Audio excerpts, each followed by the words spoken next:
Bienvenido a nuestro podcast Ondas Teológicas con Jeremías Quintanilla en Mil Motivos Radio.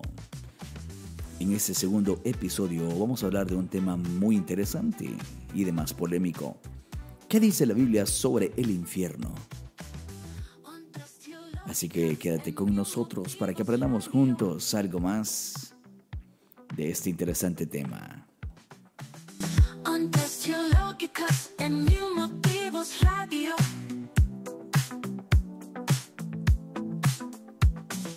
Ondas Teológicas en Mil Motivos Radio.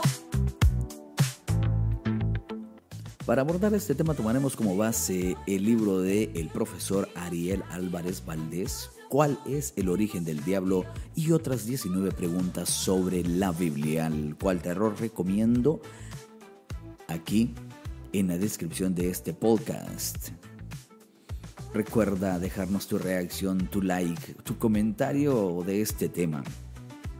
Escucha todo el episodio para que puedas llegar al final y puedes dejar tu comentario para próximos programas. Bueno, comencemos ya de una vez. Cuando pronunciamos la palabra infierno, ¿qué es lo que se te viene inmediatamente a la mente? ¿Cuál es la imagen que tienes? ¿Será de altas llamas, de un lugar con mucho fuego, donde la gente se quema y unos diablos los atormentan con tridentes y toda clase de suplicios? Pero, ¿existe el infierno? Es una pregunta que mucha gente se hace y que no deja de ser por demás polémico, y que nosotros podemos preguntarnos en este día y abordarlo desde diferentes puntos de vista. La mayoría lo abordan desde el punto de vista de la fe, de la religión, de las doctrinas, de acuerdo a la iglesia en la que asistan. Pero en esta ocasión lo vamos a abordar desde el tema historiográfico, entrando un poco a la historia de la evolución de la mentalidad del pueblo judío, israelita, y cómo la Biblia fue desarrollando, y lo podemos ver a través de los pasajes bíblicos, cómo se fue desarrollando este tema. Y es que en los primeros tiempos el pueblo de Israel no se preguntaba demasiado sobre qué ocurría después de la muerte.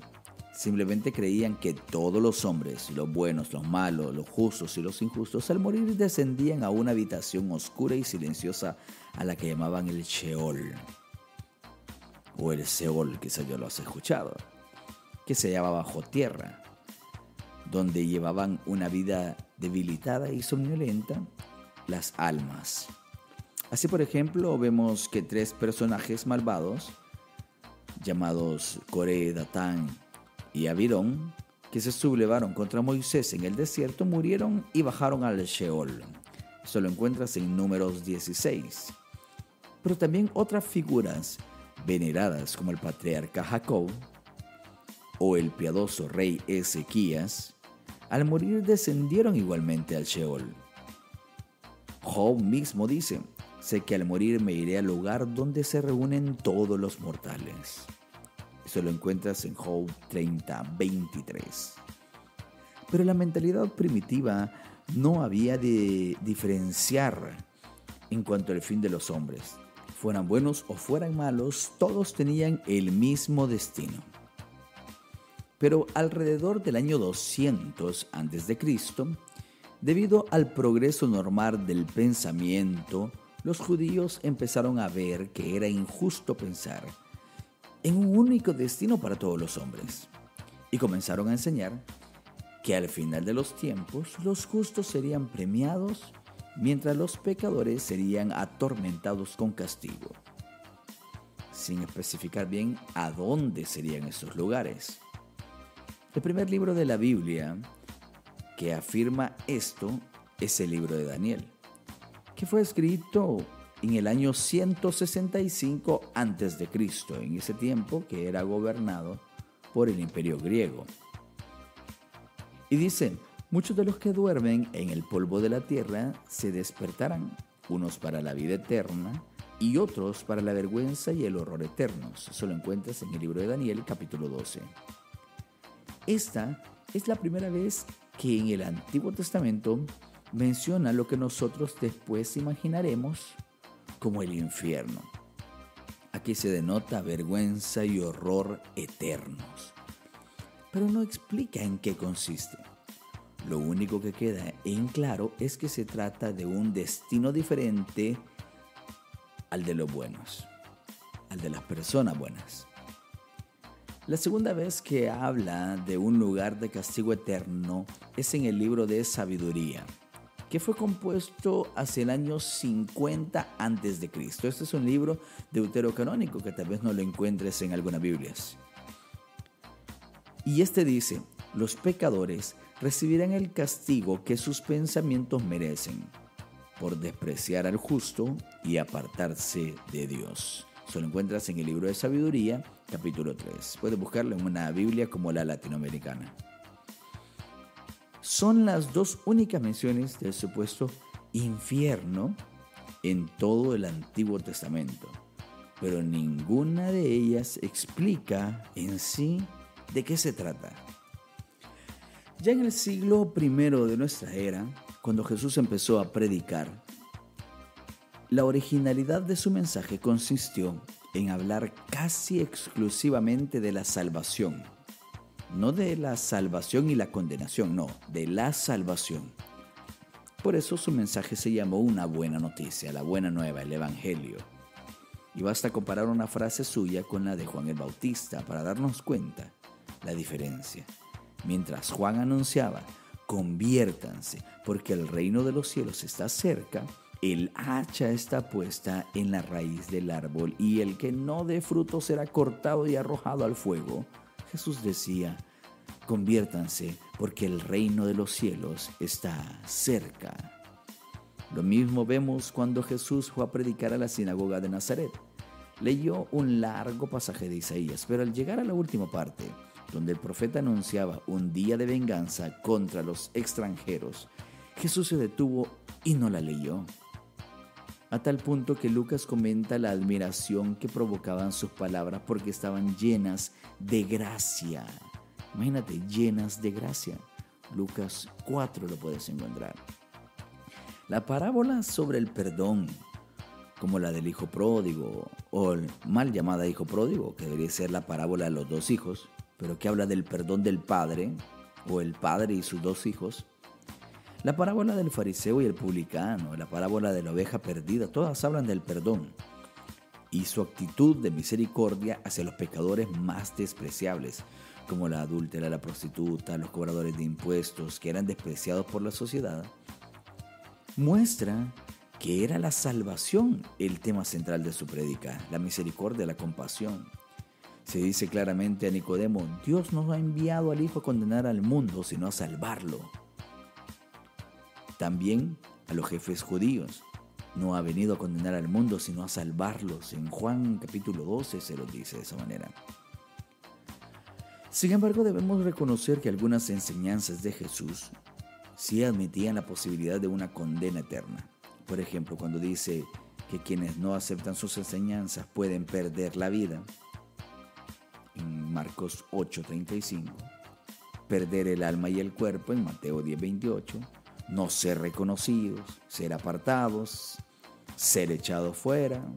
Estas expresiones describen sin duda una exclusión del encuentro con Dios al final de los tiempos. Además de estas expresiones, los teólogos se han fijado en 4 imágenes empleadas por Jesús para describir aquel lugar de condena. Y estas son: primero, un fuego que no se apaga; segundo, gusanos que no mueren; tercero, tinieblas de afuera; y, como cuarto, llanto y rechinar de dientes.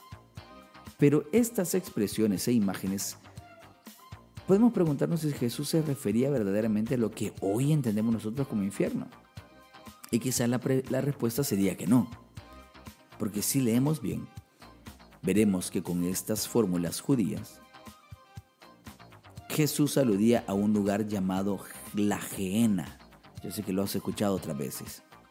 O tal vez te lo han contado aquellas personas que llegan en la mañana a tocarte a tu casa los días domingo. 11 veces menciona ese sitio en los evangelios. ¿Y qué era el Gehenna? Bueno, Primero quiero hacer un paréntesis, un espacio para que sepas que no se trata de un contenido que quiera apoyar ninguna doctrina, ninguna denominación, ninguna iglesia, ninguna religión, sino que estamos haciendo un abordaje puramente histórico y tomando versículos bíblicos para darle este respaldo a lo que estamos hablando. Y volviendo al tema, entonces, ¿qué era el Gehenna? Para responder a esto hay que tener en cuenta que Jesús predicaba la llegada del reino de Dios. Jesús anunciaba el arribo, la llegada de ese reino de Dios. Es decir, que había un deseo de salvación, de esperanza, y que este reino se produciría en Jerusalén. Mateo 8:11 y Hechos 1:6 lo afirma de esta manera, que dice que quienes no aceptaran su mensaje serían excluidos del reino, es decir, no podrían entrar a la Nueva Jerusalén, que aparecería al final de los tiempos. En consecuencia serían arrojados al Gehenna. Así lo dice, por ejemplo, en el Sermón de la Montaña. Si tu ojo derecho te hace pecar, sácatelo y arrójalo lejos de ti. Es mejor que pierdas uno de tus miembros y no que todo tu cuerpo sea arrojado al Gehenna. Y si tu mano derecha te hace pecar, córtala y arrójala lejos de ti, porque es mejor que entres sin un miembro y no que todo tu cuerpo sea arrojado al Gehenna. Mateo 5:29 y 30 lo dice de esa manera. Entonces, ¿qué era el Gehenna? Y es que este era el nombre que recibía un valle angosto y profundo situado en las afueras de Jerusalén que rodeaba la ciudad por el oeste y el sur. El valle había tenido una historia truculenta.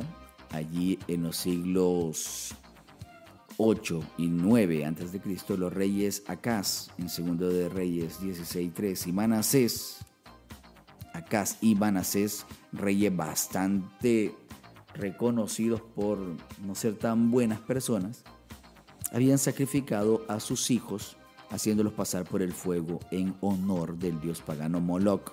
Esto lo encontramos en Jeremías 32. Ante el espanto de los habitantes de Jerusalén debido a ello, el valle se convirtió en un lugar de horror y repulsión. Para acabar con este culto abominable, años más tarde el rey Josías, sí, ese Josías que comenzó a reinar a los 8 años y que encontró el libro de la ley, que prácticamente fue quien revitalizó el judaísmo, lo profanó, arrojando ahí resto de animales muertos y mucha inmundicia. En Segunda de Reyes 23:10 lo vemos, y lo convirtió de esta manera en el basurero de la ciudad. Por todo ello, en tiempos de Jesús, el Gehenna se había vuelto un sitio de mala fama. El fuego estaba constantemente encendido, se hallaba siempre humeando y nadie se atrevía a pasar por allí de noche. Ahora bien, cuando Jesús dijo que los pecadores serían arrojados del Gehenna, lo que quiso decir fue que quienes no entraran en el reino de Dios, que estaría situado en Jerusalén, serían arrojados de este tétrico valle en las afueras de la ciudad. Así se entienden las 4 imágenes que Jesús empleó. Sí, esas 4 que te mencioné. Si no tomaste nota, pues dale para atrás al audio, al video, y las anotas. Y si no, pues ahorita te lo explico. El primer término que allí menciona Jesús es el fuego que no se apaga. Marcos 9:43 lo dice de esa manera: un fuego que no se apaga, que siempre está encendido. Que habría fuego eterno. Mateo 25:41. No se refería al infierno como lo entendemos nosotros, sino al fuego de aquel valle, que al ser un basurero, estaba constantemente encendido. Siempre estaba encendido, el fuego no se apagaba ahí. El segundo término dijo que allí el gusano no muere. Marcos 9:48 lo dice de esa manera. Efectivamente, en un terreno donde se arrojaba basura y desechos, lo normal es ver la permanente estancia y nacimiento de gusanos como si estos nunca murieran. Así es que el tercer término lo llamó las tinieblas de afuera. Y es comprensible.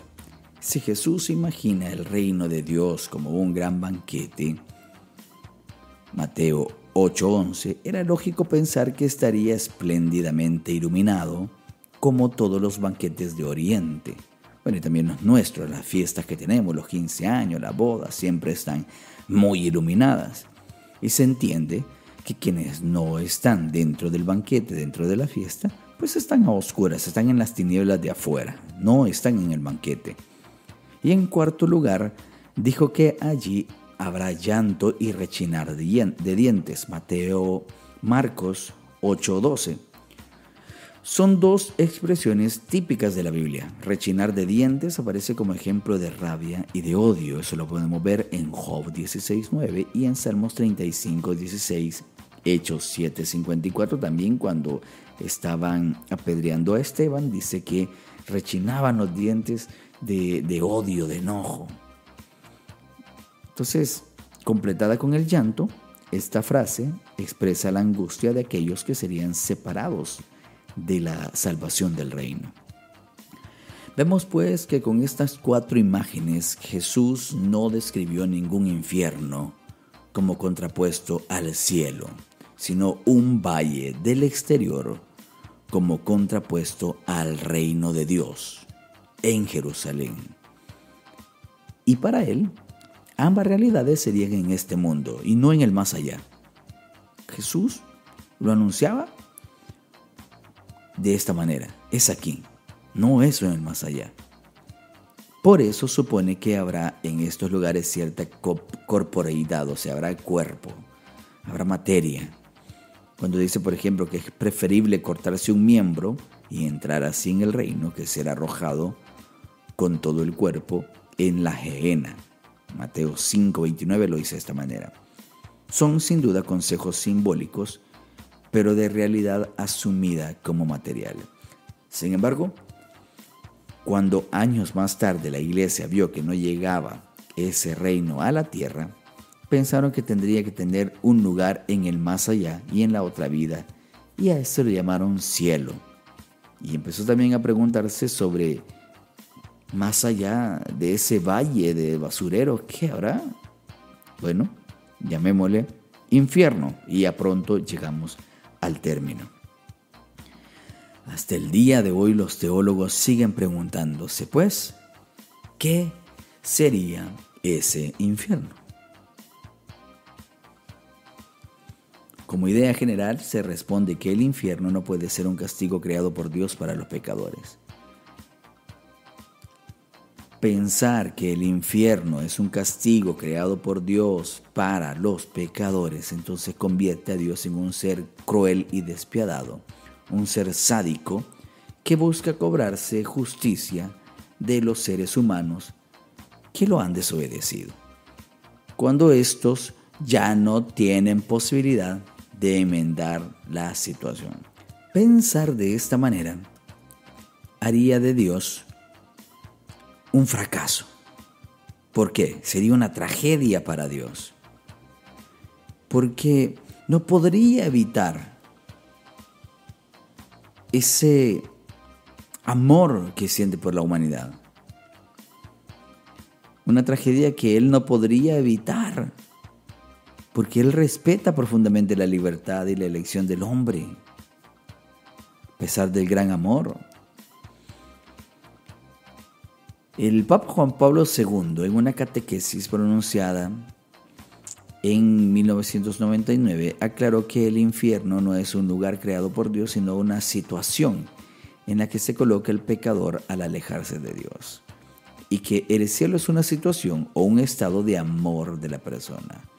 Al consistir pues el cielo y el infierno en una situación humana, la persona misma sería quien se salva o se condena como consecuencia de sus opciones. Pero los teólogos se preguntan, ¿en qué consiste el infierno? ¿Cómo sería aquella realidad que supuestamente debería enfrentar los que han sido condenados o los que se han condenado a sí mismos por rechazar a Dios? A lo largo de la historia se han propuesto diferentes hipótesis y quiero compartirles 3. La primera y la más antigua es que el infierno, como una situación de dolor permanente, que enseña esta postura que al morir la persona está destinada a vivir en el más allá siempre sin Dios. Y como todo ser humano fue creado para estar junto a Dios, la imposibilidad de vivir con Él en la otra vida le producirá un tormento atroz, un dolor infernal que durará por toda la eternidad. Esa ausencia de Dios en el infierno. Imagínate saber que podrías estar cerca de Dios y no lo estás, porque no quisiste, por tu decisión. Esta explicación se le puede hacer una crítica y es la posibilidad de resucitar. ¿Sí? Esa posibilidad de resucitar no es una facultad que el hombre tiene por naturaleza, es un regalo que Dios hace a cada persona luego de su muerte. Como dice San Pablo, la vida eterna es el regalo de Dios en Cristo Jesús, lo dice en Romanos 8:23. Ahora pues, si una persona luego de su muerte le espera la condena, ¿por qué Dios le regalará la resurrección? ¿Por qué no la deja muerta definitivamente? ¿Le va a obsequiar una nueva vida solo para torturarla en el otro mundo?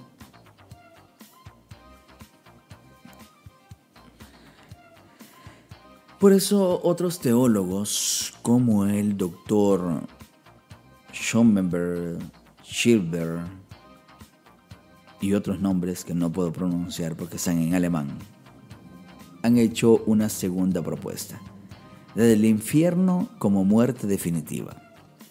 ¿Qué es esta? ¿Qué es esto? ¿Qué consiste? Bueno, como la resurrección es un don divino, el revivir para estar con Dios, es un regalo de amor de alguien que rechaza, es un regalo de amor de alguien que acepta a Dios. Y entonces si alguien rechaza a Dios simplemente no resucitará. Y el infierno sería pues no resucitar, caer en la nada, quedar muerto para siempre. Quienes defienden esta postura fundamentan en algunos dichos de Jesús que dan a entender que solo resucitarán los buenos. Por ejemplo, cuando dice, se te recompensará en la resurrección de los justos, lo dice en Lucas 14:14, lo dice el Señor.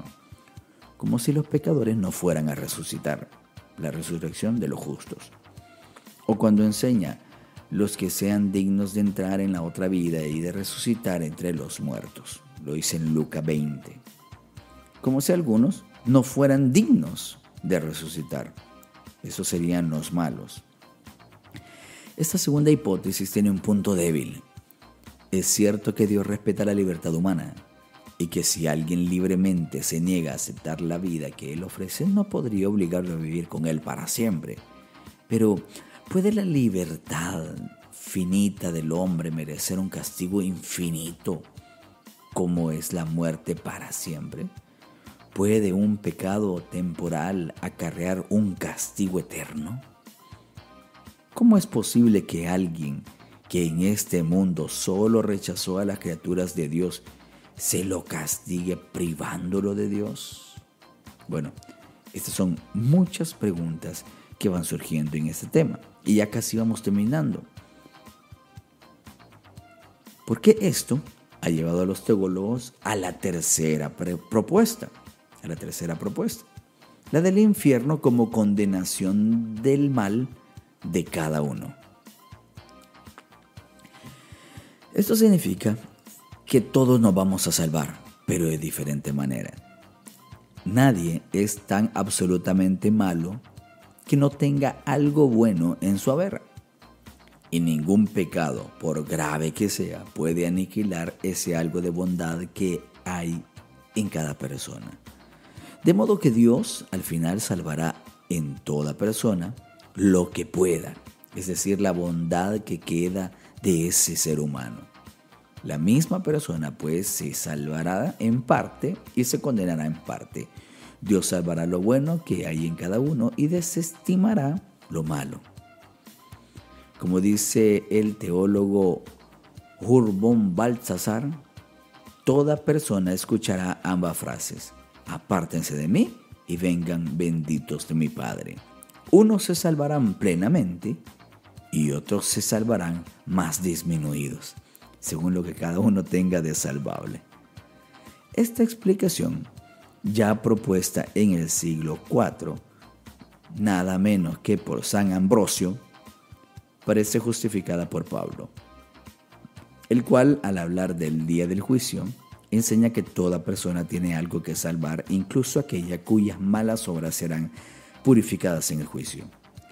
Aquel cuya obra quede destruida, dice, sufrirá daño, pero él se salvará, aunque como quien ha pasado por el fuego. Primera de Corintios 3:15 lo dice de esta manera. Es decir, que pasará disminuido. Y más adelante dice, así como entre las estrellas hay diferentes brillos, así también será en la resurrección de los muertos. Primera de Corintios capítulo 15, versículos 41 y 42. Bueno, estas son 3 propuestas que hacen algunos teólogos. La realidad es que ninguna de las propuestas sobre lo que sería el infierno resiste a las críticas, a las observaciones, a los señalamientos. Tampoco te hemos querido imponer ninguna de estas que hemos dicho, ¿no? Nada más te las hemos expuesto. Porque ninguna es compatible con la idea de un Dios de amor, ninguna. Primera de Juan 4:8 dice que Dios es amor. Por eso, hoy muchos teólogos sostienen que el infierno no existe. Es cierto que no da lo mismo ser justo que injusto, vendar una herida que lastimar, ser sembrador de paz que ser violento. Y es posible que en el más allá haya algo que haga la diferencia entre ser bueno y ser malo. Pero eso no da derecho a imaginar la serie de tormentos y castigos que se han propuesto a través de los tiempos, en la tradición, que más que todo están apegados, ¿saben qué? A la Divina Comedia de Dante Alighieri y no a la Biblia.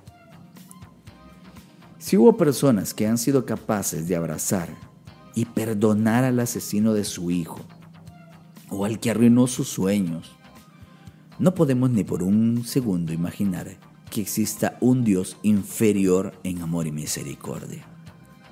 Mientras tanto, nuestra tarea es la de anunciar la salvación de todos modos, sin cerrar de antemano las puertas del paraíso a nadie, porque dice la Biblia que Dios tiene un plan, que quiere que todos los hombres se salven. 1 Timoteo 2:4. Y nosotros no tenemos por qué arruinar los planes de Dios. Te dejo en la descripción de este podcast, de este capítulo, algunas recomendaciones bibliográficas si quieres continuar leyendo. Pero sobre todo quiero saber qué piensas. Déjanos en los comentarios, qué piensas sobre estas propuestas, estas 4 propuestas sobre el infierno. ¿Y qué piensas de lo que la Biblia enseña realmente? No lo que la Biblia dice, lo que la Biblia enseña. Y no lo que la tradición te ha dicho, sino lo que la Biblia enseña acerca de este tema. Y es que a veces estamos más sesgados por la tradición, por las doctrinas, y queremos nosotros que la gente se acerque a Dios por miedo. No tenemos que hacer que la gente se acerque a Dios por miedo. No seguimos a Dios por miedo, lo seguimos por amor. Lo seguimos porque le amamos y porque Él nos amó primero. Pero sobre todo le seguimos porque nuestro amor por Él es tan grande que queremos vivir para Él. Entonces, exista o no exista el infierno, eso no cambia en nada el amor, la entrega, la pasión por el reino de Dios, por Dios, por su obra. Y en nada cambia las diferentes teorías que los teólogos puedan tener de la experiencia que cada uno de nosotros hemos tenido con Dios aquí en esta vida, y que seguramente esa experiencia con Dios la queremos seguir viviendo en la eternidad. Dale like y acompáñanos en el siguiente podcast.